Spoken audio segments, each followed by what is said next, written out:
Medical কলেজটার নাম হচ্ছে West Bengal যোগ and naturopathy medical college and হাসপাতাল। রাত্রিবেলা যখন যদি কেউ যান দেখবেন যেন হাসপাতালটা মালা আলোর মালায় সাজানো আছে। এখানে যে লেখাপড়াটা করানো হবে বা হচ্ছে অলরেডি 2 বছর হয়ে গিয়েছে, BNYS সবার জানা উচিত, ব্যাচেলর অফ ন্যাচারোপ্যাথি অ্যান্ড যৌগিক সায়েন্সেস। ওখান থেকে পাশ করলে পরে ডাক্তার হিসেবে অন্য সব ডাক্তাররা যা মাইনে পাবেন এই BNYS ডাক্তাররাও সে একই স্কেলের মাইনে পাচ্ছেন। আর একটা উনি করেছেন,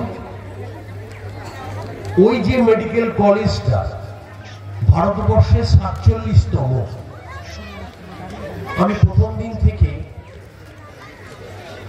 যবে মিস্টার ইসিয়া হওয়ার পর, রানা সাহ হওয়ার পর, যখন নবেন্দু আমার বাবা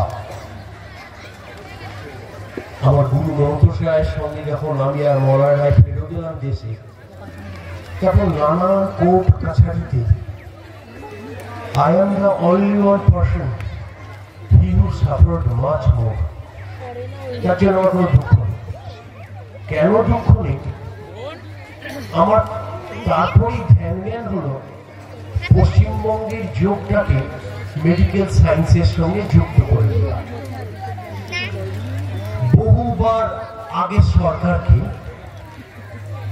আমি গিয়েছি, বলেছি, কিন্তু এই কান দিয়ে কথা ঢুকিয়েছেন, বাড়িয়ে বের করে দিয়েছেন। কখনো কখনো ওনারা আমাকে গালাগাল মন্দ দিতেও ছাড়েননি।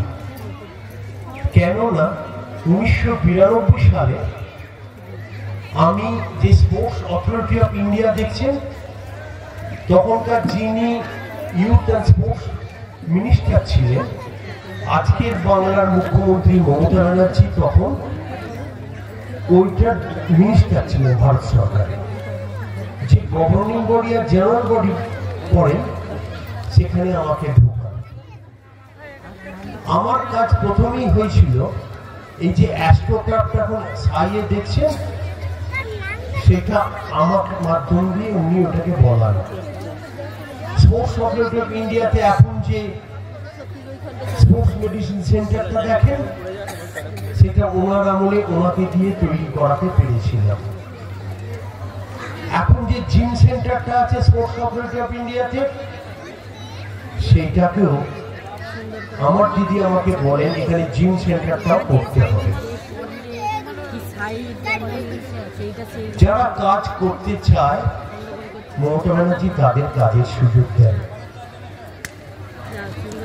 তবে 2010 সালে তদানীন্তন কোন একটা মন্ত্রী মহাশয় খুব একটা ব্যাপারে অসুস্থ হয়ে যাবার পর যোগ করে যখন সুস্থ হলেন, আমাকে বললেন কি করতে পারি আপনার জন্য। আমি বললাম যোগ ন্যাচারোপ্যাথিটাকে আপনি একটা আইন করে যান। 2010 সালের অক্টোবর মাসে আইনে পরিণত করেন। তারপরে আইনটাকে 12 সালে আমি এসে দিদি আসার পর প্রচুর পরিবর্তন করি। শুধু বাংলা নয়, ভারত নয়, পৃথিবীর প্রথম কার্যকারী কাউন্সিল, যোগ ন্যাচারোপ্যাথিক কাউন্সিল, যেটা পূর্ত ভবনে আছে, পৃথিবীর প্রথম কাউন্সিল। সেই কাউন্সিলকে দেখে বহু বড় বড় রাজ্য, এর তো পলিটিক্যাল মঞ্চ নয়, তাহলে বলতাম যারা রাজ্য সরকারটাও চালাচ্ছেন, যারা ভারত সরকারটাও চালাচ্ছেন, সেই সব রাজ্য এখনো করে উঠতে পারেনি। প্রতিনিয়ত আমার সঙ্গে তারা যোগাযোগ রাখার চেষ্টা করেন। এমনকি আসামে, উত্তরপ্রদেশ, বিহার, রাজস্থান, দক্ষিণ ভারতের যে কোনো রাজ্য, তারা আমাদের সঙ্গে ওই আইনটাকে নিচ্ছেন সবসময়, যাতে আইনটা করতে পারে। কিন্তু 11 বছরও তারা 2014 সালে তারা এসেছে, তারা ভারতবর্ষের আর কোথাও আইনে পরিণত করতে পারেন না। যোগ নিয়ে যেটা বলছেন মিথ্যা কথা বলছেন। মাননীয় মুখ্যমন্ত্রী একটা 30 বিঘে জমি দিয়ে রেখেছেন আমাদের কল্যাণীতে, যেখানে যোগের রিসার্চ সেন্টার করবে বলে আমাকে ভারত সরকার থেকে বলা হয় একটা 14 সালের আগে, যে আমাদের 14 সালের আগে কথাটা মনে রাখুন, আমাদের 30 বিঘে জমি দিন, আমরা পশ্চিমবঙ্গে একটা, ভারতবর্ষের 5টা রিসার্চ সেন্টার পশ্চিমবঙ্গে একটা হবে। মুখ্যমন্ত্রীকে বলার পরেই উনি বললেন যাও দিল্লিতে গিয়ে এইটাকে আমাদের জন্য আনতেই হবে। তা আমরা পশ্চিমবঙ্গের জন্য একটা এনেছিলাম, জমি নিয়ে বসে আছি 2017 সাল থেকে আজ পর্যন্ত জমি নিতে আসেননি। এলে কি হতো, আমাদের এই ছেলেমেয়েরা আরো বেশি যোগের, যেমন স্পোর্টসে ভারতবর্ষে আমরা কিন্তু বলি না, যোগের স্পোর্টসটা কিন্তু আমরা 70 বছর আগে থেকে, কিবা আমার দাদা নবেন্দু সাহা, কিবা আমার গুরু বিশ্বশ্রী মনোত সাহেব, কিবা নীরেন মজুমদার, কিবা কমল ভান্ডারী, প্রত্যেকের নামই উচ্চারণ করছি আমি। কিন্তু এই যোগের বিভাজনটা বিশ্বাস করতে খুব দুঃখ দেয় আমাকে। আমি সোনাকে বারবার বলছি, সে কেউ বলছে আমি আপনার সঙ্গে ছিলাম, কেউ বলছে আমি আপনার সঙ্গে, আমার সঙ্গে থাকতে হবে না, সবাই যোগের সঙ্গে থাকো, বাংলাটাকে এগিয়ে নিয়ে চলো। পশ্চিমবঙ্গ সরকার এখন 2 দিন করে যোগের একটা ইনস্টিটিউট করে দিয়েছেন ক্ষুদিরাম অনুশীলন কেন্দ্রে, মঙ্গলবার, সোমবার আর বৃহস্পতিবার সেখানে একাডেমি চলছে যোগে। কি বাংলার ছেলেমেয়েরা যোগে উন্নতি করুক। ভারতবর্ষের এতগুলো পুরাতন যোগের অ্যাসোসিয়েশন, ফেডারেশন রয়েছে, কাউকে ওরা স্বীকৃতি দিলেন না। কিসের জন্য জানি না, একটা নতুন একটা সংগঠন তৈরি করে বলল ওইসব সংগঠনকে আমরা মানব না, আমরা নতুন এই সংগঠনটা দিয়ে যোগে স্পোর্টস চালাবো। দুঃখের কথা জানেন, গত বছরে তারা যখন ভারতবর্ষের একটা যোগা ভারত নাকি কম্পিটিশন প্রতিযোগিতা চালায়, বাংলা থেকে দু একজন শুধু দ্বিতীয়, তৃতীয়, চতুর্থ স্থান পেয়েছে।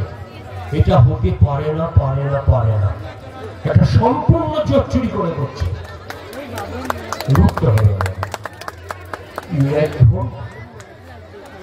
যেমনটা আমরা মেডিকেল কলেজ করেছি, ভারতবর্ষের সর্বশ্রেষ্ঠ মেডিকেল কলেজ, আজকে ভারত সরকার সব জায়গায় ওই মেডিকেল কলেজের ছবি দিয়ে প্রচার করছে যে এই রকম মেডিকেল কলেজ করতে হবে ভারতবর্ষে।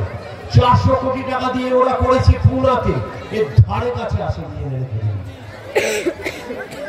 আর যে সিলেবাসটা পড়ানো হয়, অপূর্ব সিলেবাস, সুতরাং আর প্রচুর চাকরি দেওয়া হচ্ছে জানেন তো। প্রতিটা জেলায় জেলায়, পশ্চিমবঙ্গের প্রতিটা জেলাতে 60টা করে আমরা যোগের ছেলে মেয়েদের চাকরি দিচ্ছি। আর তোমরা সবাই শুনে রাখো, কেননা চাকরিটা পেতে হবে সবাইকে।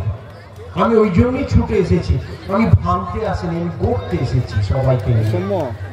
প্রতিটা জেলায় 60টা করে ছবিটা তুলুন আমাদের। তাছাড়া আবার একটা বলেছি 19,000 চাকরি ছবি তুলছে।